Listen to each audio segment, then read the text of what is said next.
এক চাংরা পরিয়ে তাকে ঝাঁপ দিয়ে তোলা লাগছে, তার হাত পাও ভাঙে গেছে। তাকে সদর হাসপাতাল নিয়ে যাওয়া কেমন কা ভেজালটা ধুক ধুকাই না, মানে কত রিক্সের উপরে আমরা যাওয়া আসা করি না, খুব ভয়ের মধ্যে আমরা পার হই। ছোট বাচ্চা টাচ্চা একটা পার হওয়ার পায় না, বয়স্ক লোক পার হওয়ার পায় না, কত ভেজাল। এই বৃষ্টি দিয়ে পার হওয়া নাকি মনে করো যে পাকিস্তান নামল থাকি। এর আগে আড্ডায় ছিলাম, জনগণে তুলিয়ে দিয়ে কত জনের ঠ্যাং ভাঙছে, কত ছাত্র স্কুলে যেতে পারে না, সদর হাসপাতালে একটা উগি নিয়ে দেওয়ার পাই না। এইরকম ভয়ের মধ্যে আমরা ছিলাম। পরে ইউনিয়ন পরিষদ থাকিয়ে যে চেয়ারম্যান মেম্বার তিনু সাহেব দিছে, দিয়ে এগুলো করে দিয়ে গেছে।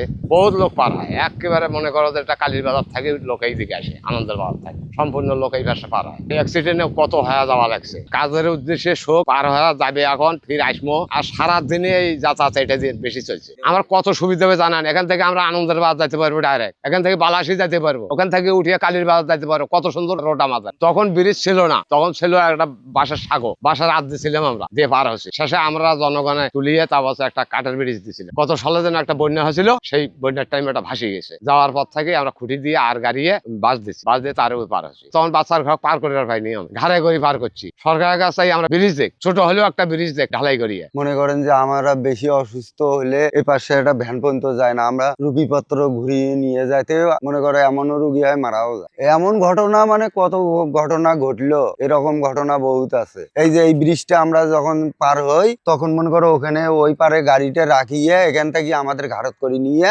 ওই পারে যায়, তবে সে হাসপাতাল নিয়ে যাওয়ার লাগে। মানে আমরা খুব দুঃখ কষ্টের মধ্যে আছি। আমরা ঝুঁকি নেব না কারণে মনে করো যে এই ব্যারিকেড দিয়ে রাখছি, যে যাতে যেন ভারী মালামাল না বহন করে। যদি ভারী মালামাল বহন করে তাহলে তো এটা আমাদের টিকবে না। তার কারণে আমরা নিজেরাই গ্রামবাসীরাই পাহারা দিয়ে ভারী যানবাহন না তুলিয়ে আমরা নিজেরাই খালি হাঁটিয়ে পারাপার হওয়ার জন্য এইরকম করি। এইবার চেয়ারম্যান এটা করিয়ে দিছে, আমাদের এলাকার সাথে সব মানুষেরা ধরি সহযোগিতা করিয়ে এই ব্রিজটা আমাদের করে দিছে। তার কারণে আমরা এটা অনেক দুঃখ কষ্টের মধ্যে ছিলাম। আমরা আগে নৌকাত পারাপার করতাম, নৌকার জন্য বসে থাকার লাগতো। তারপরে মনে করো যে একটা রুগী পারাপার করলে এখন নিয়ে গেছে, এপারে আসি আমরা লাইন ধরি বসেছিলাম। আর এপারের কথা শুনলে কোনো গাড়ি ঘোড়া আমাদের এলাকাতে আসে না, কয় যে আপনাদের এলাকার রাস্তাঘাট নাই, ব্রিজ নাই, আমরা ওখানে যাব না। আমাদের একটা রুগী এলেও ওই যে ওখানে ওই মোড়ে নামে দেয়, নামে দিয়ে আমরা ওই রুগীটা হাতত করে ধরে নিয়ে তারপরে বাড়ি মুখে নিয়ে যাই। আগে তো ব্রিজ, বাঁশের ব্রিজে কত দুর্ঘটনা, বুড়ে লোক তো কত পরি টরি গেছে, হাত পাও ভাঙিয়ে গেছে। এখন মনে করো যে এটা এখন নতুন হওয়ার কারণে এখনো ইনশাল্লাহ ঠিক আছে, কিন্তু আগামীতে যে কি হবে বলা যাচ্ছে না।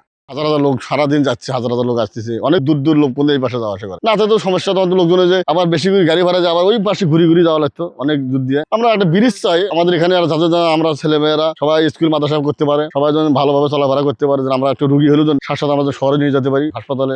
ধান চাল হাবিজাবি পার করলে খুব অসুবিধা, বা ধানের বোঝা নিয়েও যাওয়া যায় না, মাথাত করে ভয় সমতুল্য হয়। যখন ভেঙে যায় তখন হয়তো আমরা নৌকা করি, নৌকা দিয়ে পার হওয়ার লাগে, নাহলে বাস দিয়ে আবার ফেলে দিয়ে জাখলা বানিয়ে ফিরেও যা পার হওয়ার লাগে। হ্যাঁ, চেমরক জানাচ্ছি, নিম্বরক জানাচ্ছি, সবাইকে জানাচ্ছি আমরা। তারা বলে হবে, খালি গায়ে হবে হবে। তারপরে হতে হতে যে গুজরাট থেকে পরে এটা করে দিচ্ছি। পরে 40 বছর থেকে আমরা নিরপেক্ষে আছি।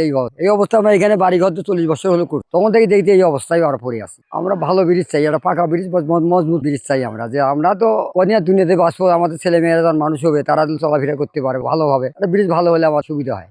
এই ব্রিজটিতে মিনিমাম কম করে 5,000 পারাপার হয়। আর এই ব্রিজ আমরা এলাকার লোক নেম্বর ধরে ধরে আমরা করছি শুধু যাওয়ার জন্য, তাতে উপায় নেই, ওইবার ওপর যেতে পারি না, শহর ঢুকতে পারি না। এর জন্য আমরা এটা এলাকার লোক টাকা দিচ্ছি আর নেম্বর দিয়ে আপনি এটা করছি। এখানে আমাদের ব্রিজ খুব দরকার। এই এলাকার চেয়ারম্যান জানাচ্ছি, এমপি জানাচ্ছি, তারপরে টিউনের সাহেব জানাচ্ছি, সবাইকে জানাচ্ছি, কিন্তু কোনো ব্যবস্থা হয়নি। কারো যে লোকজন ঠিক যাওয়া যায় না, তারপরে যে ভ্যান গাড়ি গেলে তখন সমস্যা, এটা হয় না। এটা কোনোভাবে যাওয়া যায়, হাঁটি যাওয়া যায় লোকজন, তাছাড়া কোনো উপায় নেই তো।